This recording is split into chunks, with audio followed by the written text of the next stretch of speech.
This is not breaking news. This is not a scandal. This is not about one person.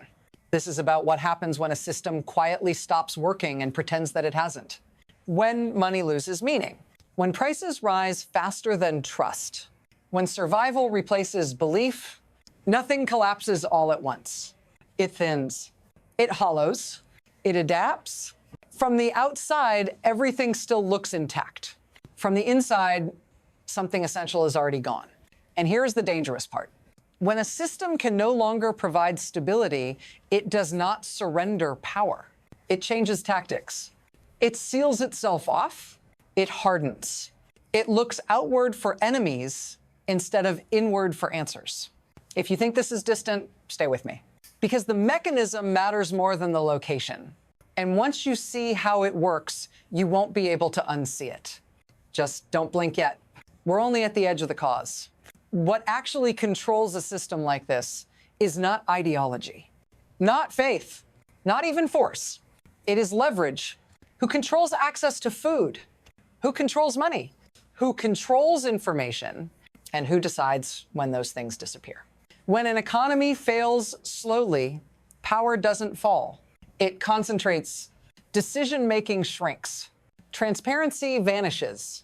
The system stops negotiating with its people and starts managing them. At that point, leadership becomes irrelevant. Personalities become interchangeable. The structure is what survives. You can replace faces and nothing changes because the mechanism remains intact. And here's the misdirection most people miss. The louder the rhetoric, the quieter the real shift underneath.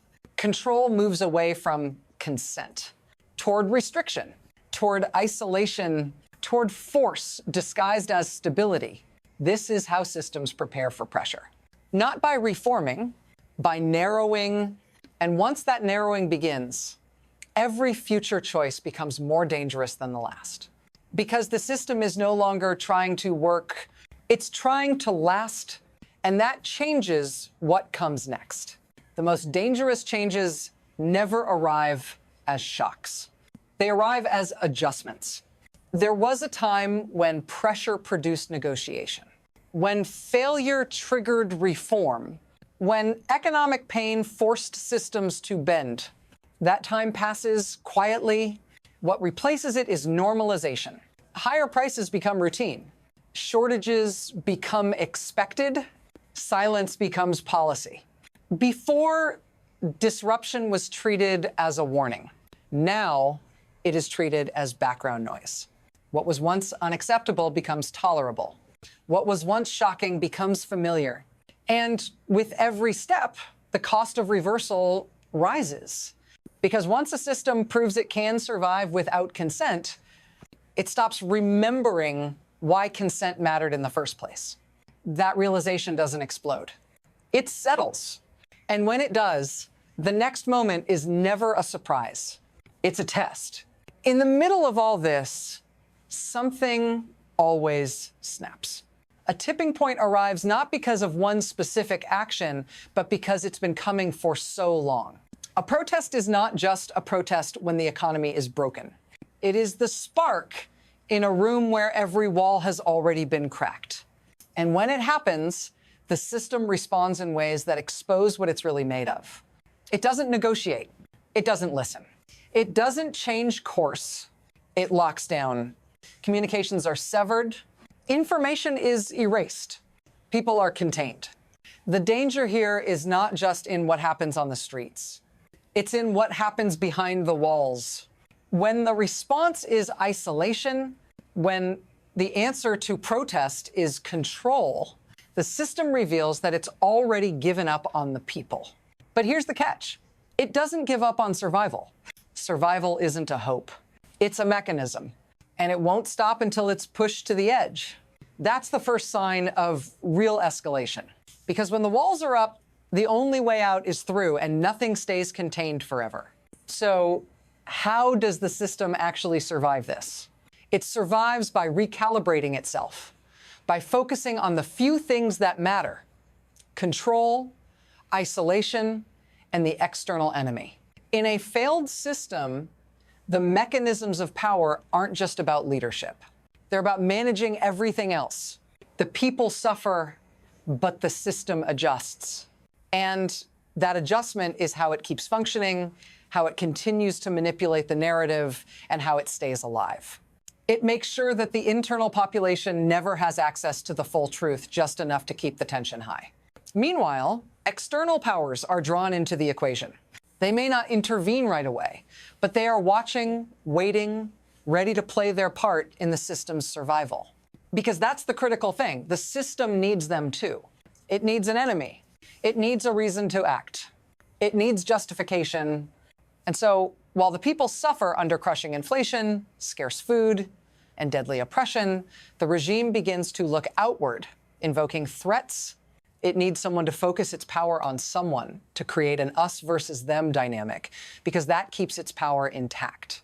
The system doesn't collapse from weakness. It collapses from the realization that power can still be maintained at any cost. And then the pressure starts to build. In a broken system, everything happens faster. The cracks widen, the isolation tightens, and the stakes get higher. Suddenly there's a sense of urgency, a quickening of pace. What was once slow and deliberate is now frantic. The system starts to react in real time, overcorrecting, trying to hold on as long as it can. People, once passive, now become active participants, not just in protest, but in breaking the chains that are holding them. But it's not a rebellion. It's not just people fighting for freedom. It's survival on both sides. The regime fights to stay in control, to keep its grip on power. The people fight because they can no longer breathe under the weight of the system. This is when the situation turns volatile.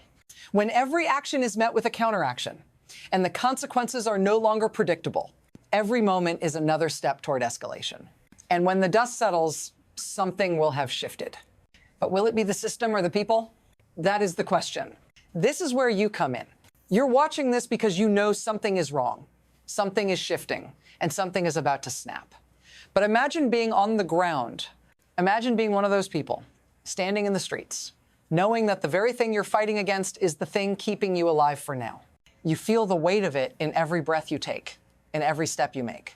You see the faces of those who came before you, the ones who tried to rise but were crushed under the weight of the system. You are the generation that carries the burden of those failures. And in your hands, you hold a future that will either repeat the mistakes of the past or shatter them forever.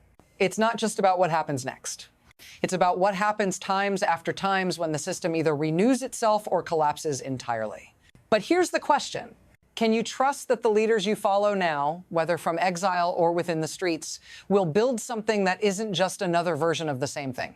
Are they truly committed to time's future, or are they just more pieces of the machine playing their part in a different way? The stakes have never been higher.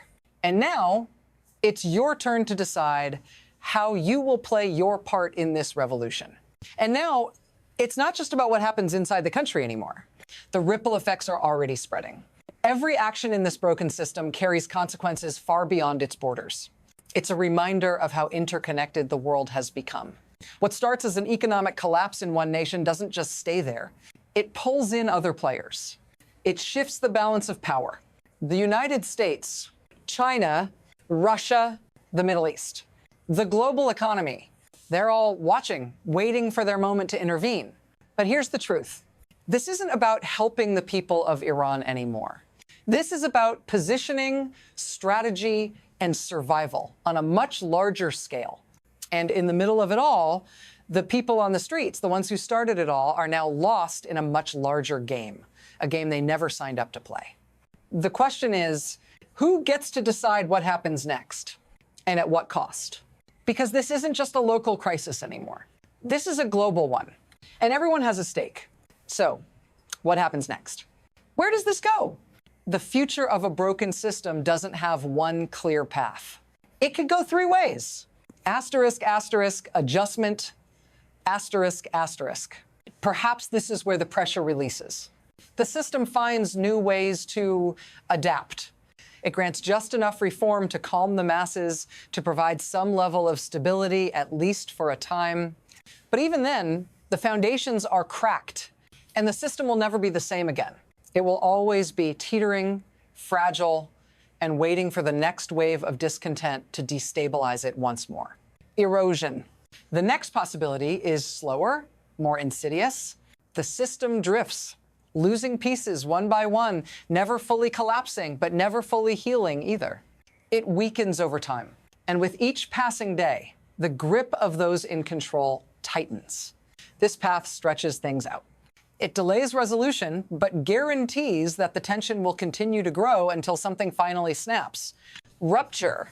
The final possibility is the most extreme, a complete breakdown, where everything falls apart in an instant. The system, the country, everything. No negotiation, no compromise. This would be total collapse. And no one is truly prepared for what comes after. The question is not whether one of these paths will happen. It's which one and when. The danger is real. And the choices we make now as individuals, as nations, will decide which of these futures becomes reality.